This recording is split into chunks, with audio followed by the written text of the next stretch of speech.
ಇವತ್ ಪೂಜೆ ಮಾಡೋದೇ 5 ಗಂಟೆ ಆಗೋಯ್ತು. ನನ್ನ ಗಂಡನ್ಗೆ ಬೆಳಿಗ್ಗೆನೆ ಆಫರ್ ಕೊಟ್ಟೆ, ಎದೇಳು ಒಂದು 90 ಕೊಡ್ತೀನಿ ಹೋಗ್ಲಿ.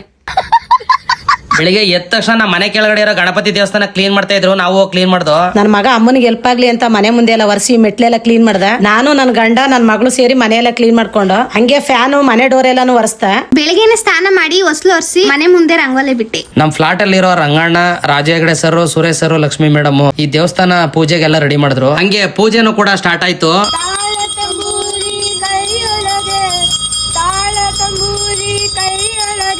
ನಾನು ಹಂಗೆ ಸ್ನಾನ ಮಾಡ್ಕೊಂಡು ಕೆಳಗಡೆ ಹೋದೆ. ಹಂಗೆ ನಮ್ಮ ಫ್ಲಾಟ್ ನ ಸುತ್ತಮುತ್ತ ಇರುವಂತ ಎಲ್ಲಾ ನಾಗರಿಕ ಬಂಧುಗಳು ಪೂಜೆಗೆ ಪಾಲ್ಗೊಂಡ್ರು. ಹಂಗೆ ನಾನು ದೇವ್ರಿಗೆ ಕೈ ಮುಗ್ದೆ. ಮನೇಲಿ ಇನ್ನ ಪೂಜೆ ಮಾಡಿರ್ಲಿಲ್ಲ, ಪೂಜೆಗೆಲ್ಲ ರೆಡಿ ಮಾಡ್ಕೊಂತಿದ್ದು. ದೇವ್ರಿಗೆ ಅಲಂಕಾರ ಮುಗಿಸಿ ಇಬ್ರು ರೆಡಿಯಾಗಿ ಒಬ್ಬಟ್ಟು ತಟ್ತಿದ್ದು. ಹಂಗೆ ದೇವ್ರಿಗೆ ನೈವೇದ್ಯ ಇಟ್ಟು ನನ್ನ ಮಗ, ನನ್ನ ಮಗಳು, ನಾನು ನಮ್ಮ ಯಜಮಾನ್ರು ಸೇರಿ ಪೂಜೆ ಮಾಡ್ದು. ದೇವ್ರಿಗೆ ಈ ರೀತಿ ಅಲಂಕಾರ ಮಾಡಿದ್ಲು ನನ್ನ ಮಗಳು. ಪೂಜೆ ಎಲ್ಲ ಆದ್ಮೇಲೆ ನಾನು ನನ್ನ ಗಂಡನ್ಗೆ, ನನ್ನ ಮಗನ್ಗೆ, ಮಗಳಿಗೆಲ್ಲ ಬೇವು ಬೆಲ್ಲ ತಿನ್ಸ್. ಹಂಗೆ ನಮ್ಮ ಯಜಮಾನ್ರು ನನಗೆ ಬೇವು ಬೆಲ್ಲ ತಿನ್ಸಿದ್ರು. ಹಂಗೆ ನನ್ನ ಮಗನ್ಗೆ, ನಮ್ಮ ಯಜಮಾನ್ರಿಗೆ ಒಬ್ಬಟ್ಟು ಹಾಕೊಟ್ಟೆ. ವರ್ಷದ ಮೊದಲನೇ ಹಬ್ಬ ಯುಗಾದಿ ಹಬ್ಬದ ಶುಭಾಶಯಗಳು.